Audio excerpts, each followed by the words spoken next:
নমস্কার, আমি দেবপ্রসাদ গাইন চলে এলাম প্রত্যেক দিনের মতো আজকেও কিছু সিএএ এবং আমাদের নাগরিকত্বর মূল সনদপত্র কোনটি তা নিয়ে আলোচনা করার জন্য।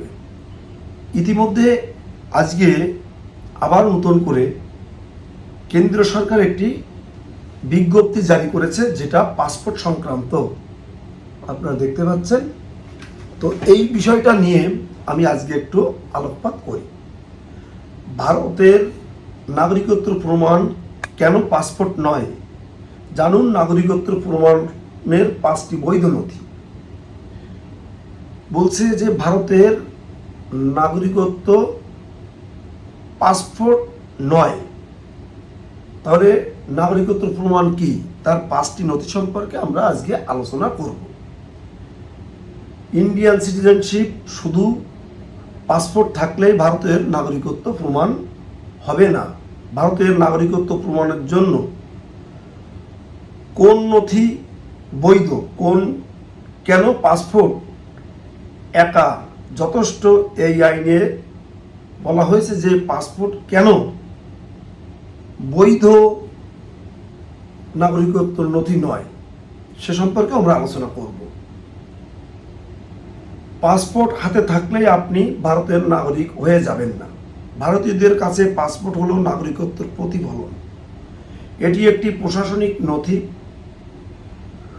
কোনো আইনের সনদপত্র। সম্প্রতি বিদেশ মন্ত্রক জানিয়েছেন পাসপোর্ট হলো ভারতীয়দের কাছে একটি ট্রাভেলার ডকুমেন্টস। পাসপোর্ট আইনের 20 ধারা অনুযায়ী জনস্বার্থ প্রয়োজনীয় মনে করলে ভারতের সরকার ভারতীয় নয় এমন ব্যক্তি বা মহিলাদের ভ্রমণের জন্য এই নথি দিতে পারে।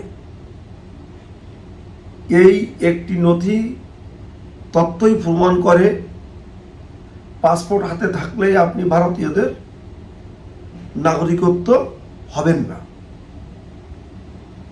বোম্বের হাইকোর্টে বাবু আব্দুল রব সর্দার বনাম মহারাষ্ট্রের রাজ্যের মামলায় বোম্বের হাইকোর্ট পরিষ্কার করে জানিয়ে দিয়েছেন, Aadhaar card, PAN card, voter card বা পাসপোর্ট এর কোনো একটিও ভারতীয় নাগরিকত্বের প্রমাণ হতে পারে না।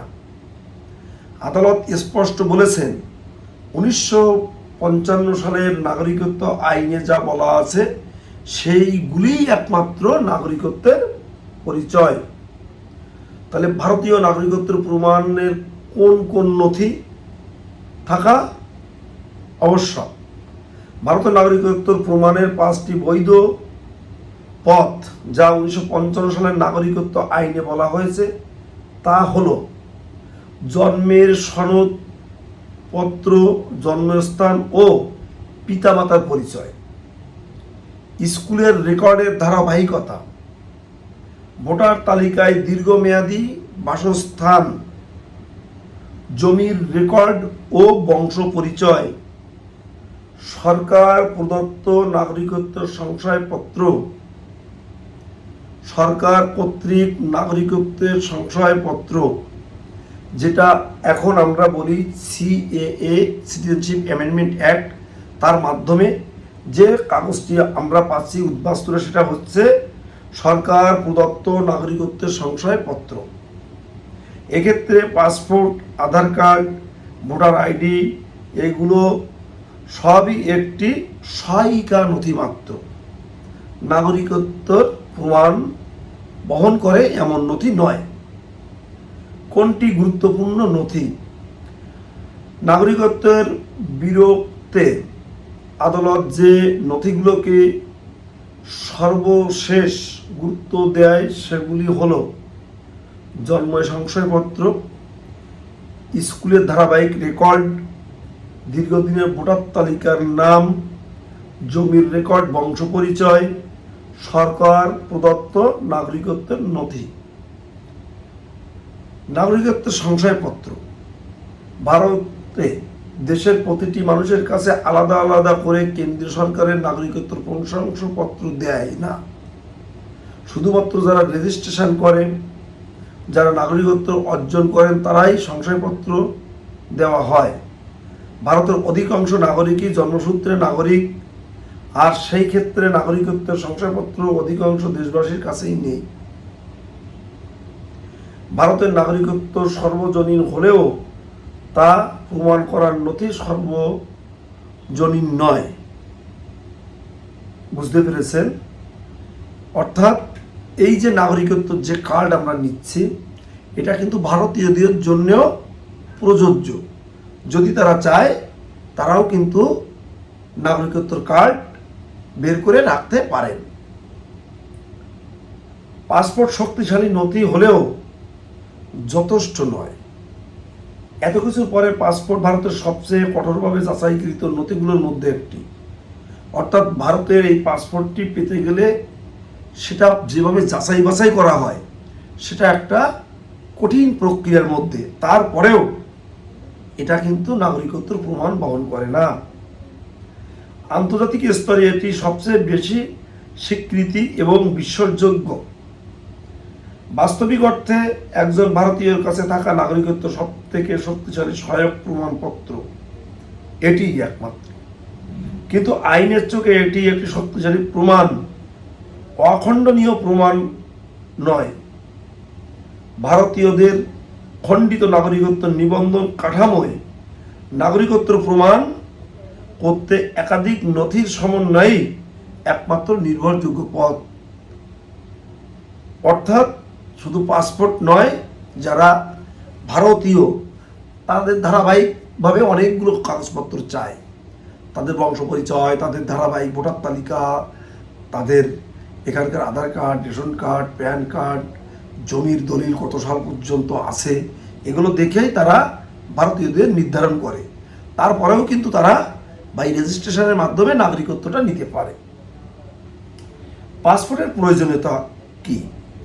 নির্বাচন কমিশনার স্পষ্ট করে দিয়েছিলেন যে বিশেষ নিবিড় সংশোধন এসআইআর এর সময় প্রক্রিয়ায় ভোটার তালিকায় অন্তর্ভুক্তির যোগ্যতা প্রমাণের জন্য 12টি বৈধ সহায়ক নথির মাধ্যমে পাসপোর্টটি একটি গুরুত্বপূর্ণ নথি। তবে এটি একান্তভাবে চূড়ান্ত প্রমাণ হিসাবে কখনো গণ্য হয়নি। নির্বাচনী নিবন্ধন কর্মকর্তা সামগ্রিক প্রমাণ পরীক্ষা করে সিদ্ধান্ত নেন। নীতিতে কোনো পরিবর্তন আসেনি। অর্থাৎ আপনারা বুঝলেন যে আমাদের ভারতে যারা বসবাস করে তারাও কিন্তু নাগরিকত্ব নিতে পারে, যেটা আমরা সিএ এর মাধ্যমে নিচ্ছি। সিএ এর মাধ্যমে দুটিভাবে নাগরিকত্ব হয়।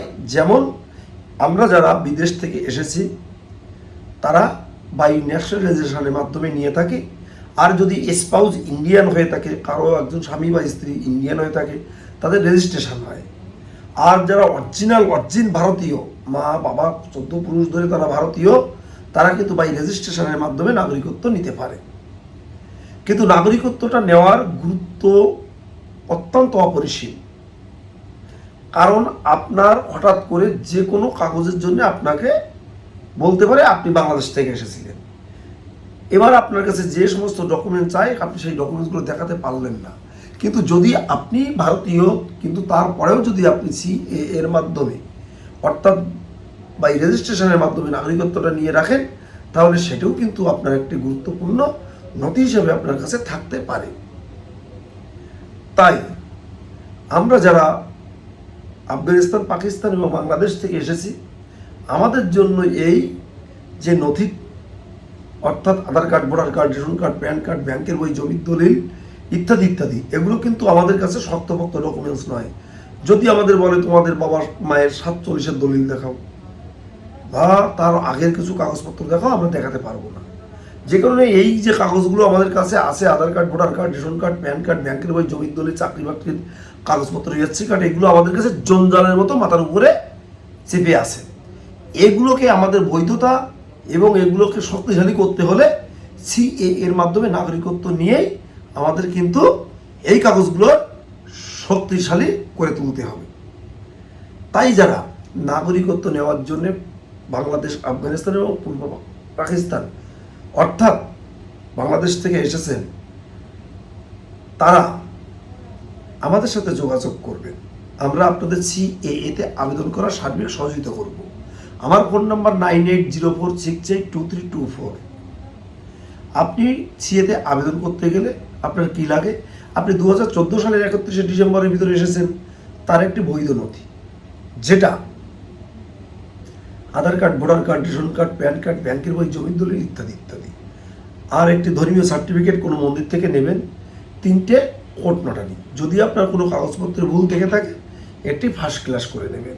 আর বাংলাদেশ থেকে কি আনবেন? হয় নিজের, তার হলে মা বা মায়ের মা, মায়ের বাবা বা নিজের বাবা, ঠাকুর দাদা, পদদাদাদের তাদের জন্ম সার্টিফিকেট, তাদের ভোটার কার্ড, তাদের ব্যাংকের বই, তাদের জমির দলিল, জমির পর্চা, স্কুল সার্টিফিকেট ইত্যাদি ইত্যাদি। এগুলো যদি আপনারা আনতে পারেন, সিএতে আবেদন করতে পারবেন, কোনো সমস্যা কিছুই হবে না। তো যে সমস্ত বন্ধুরা প্রত্যেকদিন আমার এই ভিডিও দেখো, তাদেরকে বলবো তোমরা আমার চ্যানেলটিকে সাবস্ক্রাইব করে দিও, শেয়ার করে দেশ ও দেশের বাইরের লোককে দেখার সুযোগ করে দিও। আর যারা এই পশ্চিমবঙ্গের যে কোনো জেলায় বসবাস করছেন, সিএতে আবেদন করতে পারছেন না, যোগাযোগ করবেন, সার্বিক সহযোগিতা করব। প্রয়োজনে সিএতে আমি আপনাদের আবেদন করে দেব। আর ভারতবর্ষের যে কোনো জেলাতে বা ভারতবর্ষের যে কোনো রাজ্যতে আপনারা আছেন উদ্বাস্তু মানুষ, অবশ্যই আমাদের সাথে যোগাযোগ করবেন, আমরা আপনাদের সিএতে আবেদন করে দেব। এই কথা আমি আপনাদের দিলাম। তো যারা আমার এই প্রতিবেদন শহর, বন্দর, গ্রামগঞ্জে প্রত্যেক দিন শোনেন, তাদেরকে বলবো আমার ফোন নাম্বার 9804682324 তোমরা মনে রেখো এবং অন্যকে আমার নাম্বার দিয়ে শেয়ার করবেন, যাতে তারা সিএতে আবেদন করতে পারে। তো তোমরা সুস্থ থেকো, ভালো থেকো, সুন্দর থেকো। আজকের মতো আমার বক্তব্য এখানে শেষ করব। তার আগে আমার বয়োজ্যেষ্ঠ পূজনীয়দের চরণে প্রত্যেক দিনের মতো আজকেও রইল আমার সশ্রদ্ধার প্রণাম।